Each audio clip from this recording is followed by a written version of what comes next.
आणि यानंतर एक अत्यंत मोठी बातमी छत्रपती संभाजीनगरमध्ये पुन्हा एकदा औरंगजेबाचे फोटो झळकल्याचं पाहायला मिळालं। डॉक्टर बाबासाहेब आंबेडकर यांच्या जयंतीनिमित्त काढण्यात आलेल्या रॅलीमध्ये हा प्रकार घडलाय।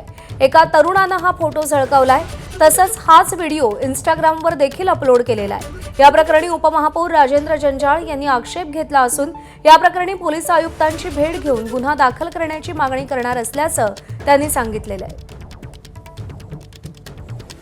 बाबासाहेब आंबेडकरांच्या जयंतीनिमित्त काढलेल्या रॅलीमध्ये एका तरुणानं औरंगजेबाचे फोटो झळकावलेले आहेत आणि एवढ्यावरच मर्यादित न राहता तो व्हिडिओ देखील इंस्टाग्रामवरती अपलोड करण्यात आलेला आहे। त्यामुळे हा समाजकंटक नेमका कोण आहे हे शोधून काढून त्याच्यावर कारवाई होणं अत्यंत गरजेचं आहे।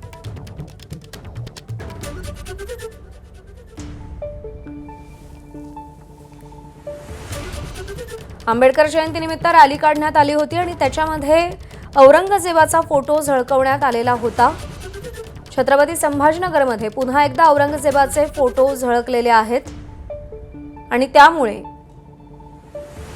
हा तरुण नेमका कोण आहे तो शोधून त्याच्यावर कारवाई होणं अत्यंत गरजेचं आहे। एका तरुणानं हा फोटो झळकवला आणि हा व्हिडिओ इंस्टाग्रामवर देखील त्यानं अपलोड केलेला आहे। या प्रकरणी उपमहापौर राजेंद्र जंजाळ यांनी आक्षेप घेतला असून या प्रकरणी पोलीस आयुक्तांची भेट घेऊन गुन्हा दाखल करण्याची मागणी करणार असल्याचं देखील राजेंद्र जंजाळ यांनी सांगितलेलं आहे।